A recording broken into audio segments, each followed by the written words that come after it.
Oh, here comes the big plug for the book. This is what is known as a teaser, a ploy to persuade people there is something they didn't know about Harry, and it will be a whine fest about how the firm grinds on and didn't stop to help Harry with his terrible loss over his mother.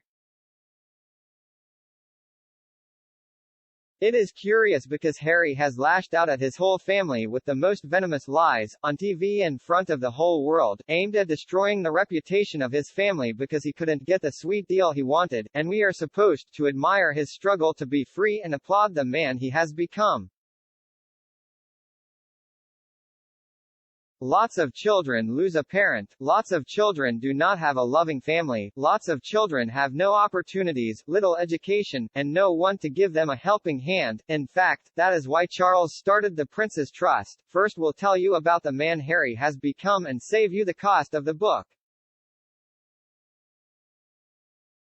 Harry has exploited his family connection to try to project himself as a hero. He isn't bright, but his attendance in one of the best schools in the UK was wasted.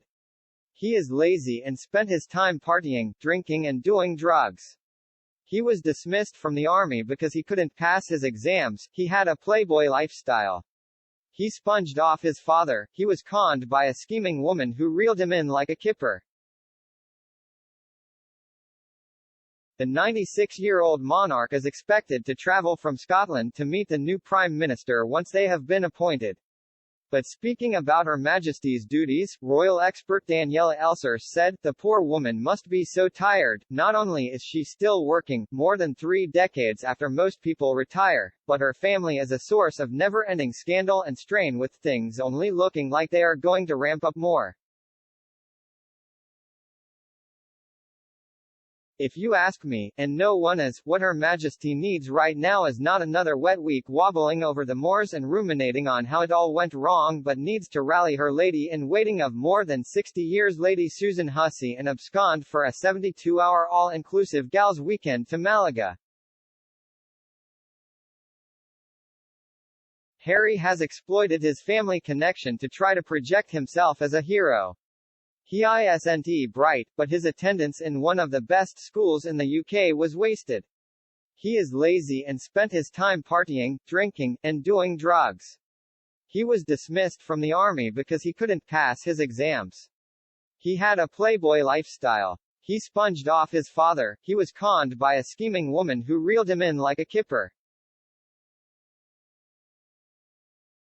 She taught him how to live off others' charity by setting up a foundation in Delaware where you can conceal financial scrutiny and take 95% of the money raised as expenses, and occasionally announce a generous donation to one of the charities you are associated with, and they will give you an award, so you can claim to be philanthropic.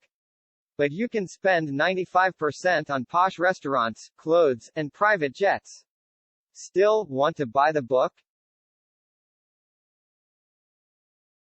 The Queen is said to be holidaying in the Scottish Highlands as she does most summers, which is one of her most frequented holiday destinations. Members of the royal family are believed to have joined her at the estate over the summer months. Outgoing Prime Minister Boris Johnson is also expected to spend a couple of nights at the Queen's Scottish residence, as is tradition before his successor is handed the keys to number 10. Other than Christmas at Sandringham, the Queen's Balmoral holiday is said to be the only time Her Majesty has a break in the working year. William had toxic Meg sussed within a few seconds of meeting her, a proven liar, a user of people, and someone that his brother should avoid at all costs. Netflix and Spotify are taking their time in catching up with his assessment, but give them the time they will.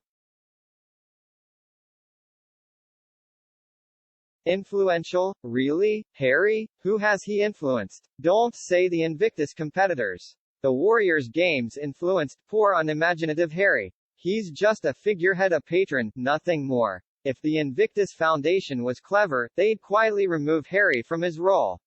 Since his wife gushed with lies at the games and that kiss? Sadly, I am no longer a supporter of the games nor of help for heroes. Why should these two charities have to pay for the Sussex to speak?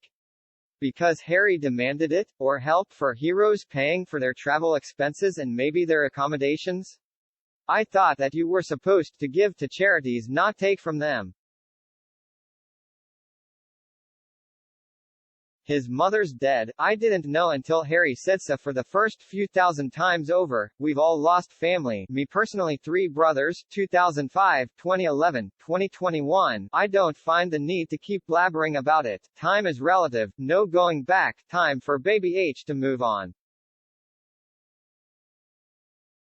Genuinely, I can't think of anything worse than trying to struggle to read and understand this amateurish schoolboy's attempt at book writing. It will, without doubt, be hard work reading about how hard done he was and how much hurt he has endured by trying to come to terms with having everything handed to him on a silver platter and getting everything he asked for whenever he wanted it, and he expects us to be empathetic with him. Sorry, not this one, and I won't be reading his comic.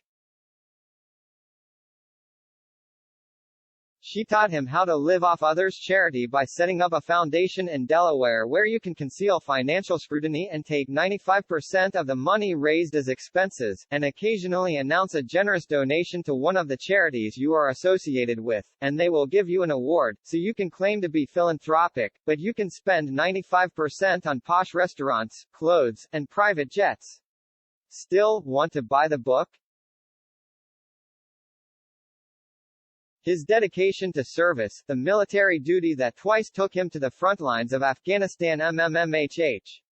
I look forward to hearing from his fellow soldiers as their recollections, to quote HMQ, may vary.